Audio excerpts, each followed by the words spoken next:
ಕೂತ್ಕೊಳ್ಳಿ. ನಿಧಾನ. ಕೂತ್ಕೊಳ್ಳಿ ಸರ್, ಕೂತ್ಕೊಳ್ಳಿ ಅಮ್ಮ.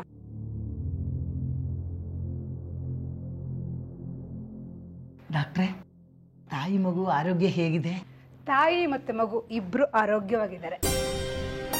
ಮೊದಲಿನಿಂದ ಇಲ್ಲಿವರೆಗೂ ನಾನು ಏನೇನು ಸಜೆಷನ್ಸ್ ಕೊಟ್ಟಿದ್ನೋ ಅದನ್ನೆಲ್ಲ ನೀವು ಕರೆಕ್ಟಾಗಿ ಫಾಲೋ ಮಾಡಿದ್ದೀರಾ. ಏನೂ ತೊಂದರೆ ಇಲ್ಲ. Very good Jahnavi. ಇದುವರೆಗೂ ಆರೋಗ್ಯನ ಯಾವ ರೀತಿ ಮೇಂಟೈನ್ ಮಾಡ್ಕೊಂಡು ಬಂದರು ಇದೇ ರೀತಿ ಇನ್ನು ಮುಂದೇನೂ ಆರೋಗ್ಯನ ಚೆನ್ನಾಗಿ ಮೇಂಟೈನ್ ಮಾಡ್ಕೊಂಡು ಬರಬೇಕು. ಯಾಕೆಂದರೆ ಡೆಲಿವರಿ ಹತ್ತಿರ ಬರ್ತಾ ಇದೆ.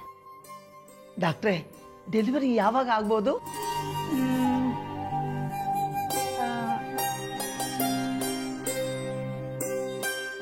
ಈ ತಿಂಗಳು 26ಕ್ಕೆ.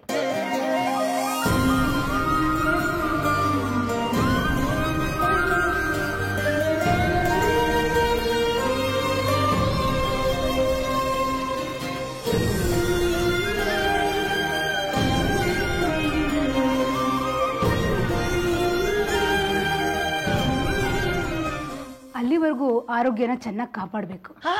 ಖಂಡಿತ ಡಾಕ್ಟ್ರೆ. Thank you doctor, thank you so much. ನೀವು ಜಾನ್ವಿ ಬಗ್ಗೆ ತುಂಬಾ ಕೇರ್ ತಗೊಂಡಿದ್ದೀರಾ. ನಿಮ್ಮ ಹೆಲ್ಪ್ ಇಲ್ಲ ಅಂದಿದ್ರೆ ಜಾನ್ವಿ ಇವತ್ತು ಈ ಕಂಡೀಷನಲ್ಲಿ ಇರ್ತಿರ್ಲಿಲ್ಲ. ನನ್ನ ಪೇಷಂಟ್ ಬಗ್ಗೆ ನಾನು ಕಾಳಜಿ ವಹಿಸಬೇಕಾದದ್ದು ನನ್ನ ಕರ್ತವ್ಯ ಅಲ್ವಾ? ಅದಕ್ಕೆಲ್ಲ ಥ್ಯಾಂಕ್ಸ್ ಯಾಕೆ ಬಿಡಿ. ನಿಜ ಹೇಳಬೇಕು ಅಂತಂದರೆ ನಾನು ಜಾಹ್ನವಿ ಬಗ್ಗೆ ಕಾಳಜಿ ವಹಿಸಿದ್ದಕ್ಕಿಂತ ನೀವೆಲ್ಲ ಜಾಹ್ನವಿ ಬಗ್ಗೆ, ಮಗು ಬಗ್ಗೆ ಕಾಳಜಿ ವಹಿಸಿದ್ರಿ ನೋಡಿ, ಅದು ಮುಖ್ಯ. ಈ ಮಗು ಬರೋದ್ರಿಂದ ನಿಮ್ಮ ನಿರೀಕ್ಷೆ ಎಲ್ಲ ಈಡೇರಲಿ, ನಿಮ್ಮ ಮನೆಯಲ್ಲಿ ಸಂತೋಷ ಇನ್ನಷ್ಟು ಹೆಚ್ಚಾಗಲಿ, ಇದೇ ನನಗೂ ಆಸೆ. Thank you doctor, thank you. ಈ ತಿಂಗಳು 26ಕ್ಕೆ ಅಪ್ಪ ಆಗ್ತಿದ್ದೇನೆ. ನೆನೆಸ್ಕೊಂಡ್ರೆ ಎಷ್ಟು ಎಕ್ಸೈಟ್ ಆಗ್ತಿದೆ. ಇನ್ನು ಆ ಮೂಮೆಂಟ್ ಹೇಗಿರುತ್ತೋ.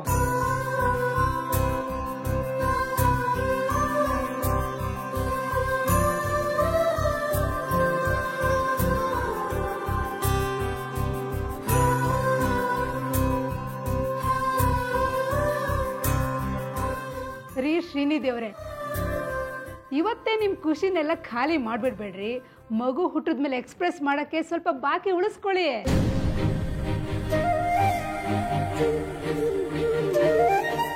ಡಾಕ್ಟರ್, ಡೆಲಿವರಿ ಹಿಂದಿನ ದಿವಸನೇ ಜಾನ್ವಿನ ಕರ್ಕೊಂಡು ಬಂದು ಅಡ್ಮಿಟ್ ಮಾಡಿಬಿಡ್ತೀನಿ. ಒಂದು ಸ್ಪೆಷಲ್ ವಾರ್ಡು ರೆಡಿ ಮಾಡ್ಕೊಂಬಿಡಿ. ಹಾಗೆ ಆಗಲಿ. ಇವರನ್ನ ಸ್ವಲ್ಪ ಜಾಗ್ರತೆಯಾಗಿ ನೋಡ್ಕೊಳ್ಳಿ, ಮತ್ತು ಇವ್ರ ಹೆಲ್ತ್ ಬಗ್ಗೆ ನನಗೆ ಅಪ್ಡೇಟ್ ಮಾಡ್ತಾ ಇರಿ. Okay doctor. ಜಾನ್ವಿ, ಹೊರಡೋಣ. ಬರ್ತೀನಿ ಡಾಕ್ಟರ್.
ಅತ್ತೆ ಅತ್ತೆ ಏನಾಯ್ತತ್ತೆ?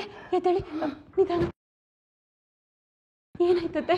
ಜಾನ್ವಿಗೆ ಜಾನ್ವಿಗೆ ಯಾರೋ ಚಾಕುನಲ್ಲಿ ಚುಚ್ಚಿದಂಗೆ ನನ್ ಕನಸ್ಬಿಟ್ಟು ನನ್ಗೆ ತುಂಬಾ ಭಯ ಆಗ್ತಿದೆ ವಸುಧಾ. ಅತ್ತೆ ಕನಸು ಅಂತ ನೀವೇ ಹೇಳ್ತಿದ್ದೀರಾ, ಯಾಕೆ ಇಷ್ಟೊಂದು ಹೆದರ್ಕೊಂಡಿದ್ದೀರಾ? ಸಮಾಧಾನ ಮಾಡ್ಕೊಳ್ಳಿ ನೀವು. ಇದು ಯಾವುದೋ ಅಪಾಯದ ಸೂಚನೆ. ನನಗೆ ತಕ್ಷಣ ಅವಳನ್ನ ನೋಡ್ಬೇಕು ವಸುಧಾ, ತಕ್ಷಣ ನೋಡ್ಬೇಕು. ಅತ್ತೆ ಇಷ್ಟೊತ್ತಿಗೆ ಹೇಗೆ ಹೋಗೋಕ್ಕಾಗತ್ತೆ? ಜಾನ್ವಿಗೆ ಏನೂ ಆಗಿರಲ್ಲ, ನೀವು ಸಮಾಧಾನ ಮಾಡ್ಕೊಳ್ಳಿ. ಇಲ್ಲ ನಾನು ಅವಳು ನೋಡ್ಲೇಬೇಕು, ನನ್ಗೆ ತುಂಬಾ ಭಯ ಆಗ್ತಿದೆ. ಇರಿ ಒಂದು ನಿಮಿಷ ಇರಿ, ಜಾನ್ವಿಗೆ ಫೋನ್ ಮಾಡ್ತೀನಿ, ಅವಳ ಹತ್ರ ಮಾತಾಡಿ.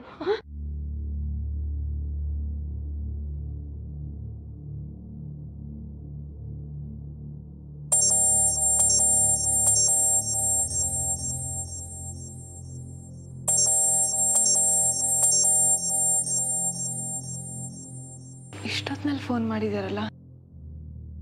ಹಲೋ, ಮಲಗಿದ್ದೆ ಅನ್ಸತ್ತೆ, ಡಿಸ್ಟರ್ಬ್ ಆಯ್ತಾ ಜಾನ್ವಿ? ಇಲ್ಲ ಹೇಳು ವಸು. ಏನಿಲ್ಲ, ಅತ್ತೆಗೇನೋ ಕೆಟ್ಟ ಕನ್ಸು ಬಿತ್ತು ಅಂತ ತುಂಬ ಗಾಬರಿ ಆಗಿದ್ರು. ನಿನ್ನ ಹತ್ರ ಮಾತಾಡಿದ್ರೆ ಅವ್ರ ಭಯ ಕಮ್ಮಿ ಆಗ್ಬೋದು ಅಂತ ಫೋನ್ ಮಾಡಿದೆ. ಹೌದಾ? ಫೋನ್ ಕೊಡು. ಒಂದು ನಿಮಿಷ ತಗೊಳ್ಳಿ ಅತ್ತೆ. ನೋಡು. ಹಲೋ ಜಾನ್ವಿ. ಅಜ್ಜಿ, ನಿನ್ಗೇನು ಆಗಿಲ್ಲ ತಾನೆ? ನೀನು ಆರಾಮಿದ್ಯಾ ತಾನೆ? ನನಗೇನೂ ಆಗಿಲ್ಲ ಅಜ್ಜಿ, ಹುಷಾರಾಗೇ ಇದ್ದೀನಿ. ಜಾನ್ವಿ, ನಿನ್ನ ಬಗ್ಗೆ ಯಾವುದೋ ಕೆಟ್ಟ ಕನಸು ಬಿತ್ತು ನನಗೆ, ಅದಕ್ಕೆ ನಿನಗೆ ಮಾತಾಡ್ಸೋಣ ಅಂತ ಫೋನ್ ಮಾಡಿದ್ದು. ನೀನು ಆರಾಮಾಗಿದ್ಯಾ ತಾನೆ? ಏನೂ ಆಗಿಲ್ಲ ಅಲ್ಲ? ಇಲ್ಲ ಅಜ್ಜಿ, ನನಗೇನೂ ಆಗಿಲ್ಲ. ನೀವು ನನ್ನ ಹತ್ರನೇ ಮಾತಾಡ್ತಿದ್ದೀರಾ ಅಲ್ವಾ? ನೋಡಿ, ನನಗೇನೂ ಆಗಿಲ್ಲ. ಯಾಕೆ ಇಷ್ಟೊಂದು ಕನಸಿಗೆ ಹೆದರ್ಕೊಂಡು ಭಯ ಪಟ್ಟಿದ್ದೀರಾ? ಭಯ ಪಟ್ಕೊಂಡು ನಿಮ್ಮ ಆರೋಗ್ಯನ ಹಾಳು ಮಾಡ್ಕೋಬೇಡಿ, ಮಲ್ಕೊಳ್ಳಿ ಸ್ವಲ್ಪ ಹೊತ್ತು. ಜಾನ್ವಿ, ನಿನಗೇನೇ ಸಮಸ್ಯೆ ಇದ್ರು ನನ್ನ ಹತ್ರ ಹೇಳು, ಯಾವುದೂ ಮುಚ್ಚುಮರೆ ಬೇಡ. ಆಯ್ತಜ್ಜಿ, ಏನೇ ಆದರೂ ನಾನೇ ನಿಮ್ಮ ಹತ್ರ ಹೇಳ್ತೀನಿ. ಅಜ್ಜಿ, ಈಗ ನೆಮ್ಮದಿಯಾಗಿ ನಿದ್ದೆ ಮಾಡಿ, ಬೆಳಗ್ಗೆ ನಾನೇ ಕಾಲ್ ಮಾಡ್ತೀನಿ. ಸರಿನಮ್ಮ, ಆಯಿತು. ಗುಡ್ ನೈಟ್ ಅಜ್ಜಿ. ಅತ್ತೆ ಇವಾಗ ಸಮಾಧಾನ ಆಯ್ತಾ? ಜಾನ್ವಿ ಆರಾಮಾಗಿದ್ದಾಳಲ್ವಾ? ವಸುಧಾ, ಈಗೇನೋ ಅವಳು ಆರಾಮಾಗಿದ್ದಾಳೆ, ಆದರೂ ನನ್ನ ಮನಸ್ಸಿಗೆ ಸಮಾಧಾನ ಇಲ್ಲ. ಆವತ್ತು ನೋಡಿದ್ರೆ ಗಣಪತಿ ಹೋಮದ ದಿನ ಅಗ್ನಿಕುಂಡದಲ್ಲಿ ಮಗು ಫೋಟೋ ಬಿದ್ದುಬಿಡ್ತು. ಇವತ್ತು ನೋಡಿದ್ರೆ ಅವಳಿಗೆ ಯಾರೋ ಚಾಕುನಲ್ಲಿ ಚುಚ್ಚಿದಂಗೆ ಕೆಟ್ಟ ಕನಸ್ಬಿತ್ತು. ಇದೆಲ್ಲ ನೋಡಿದ್ರೆ ಮುಂದೆ ಬರೋ ಯಾವುದೋ ಅಪಾಯದ ಸೂಚನೆ ಅಂತ ಕಾಣಿಸ್ತಿದೆ. ಆ ದೇವರೇ ನಮ್ಮನ್ನೆಲ್ಲ ಕಾಪಾಡಲಿ ಅಂತ ನಾನು ಹರಕೆ ಹೊತ್ಕೊಂಡಿದ್ದೀನಿ. ಆದಷ್ಟು ಬೇಗ ಹರಕೆ ತೀರಿಸ್ಕೊಂಡು ಬಂದ್ಬಿಡ್ಬೇಕು, ಆಗಲೇ ನನ್ನ ಮನಸ್ಸಿಗೆ ಸಮಾಧಾನ.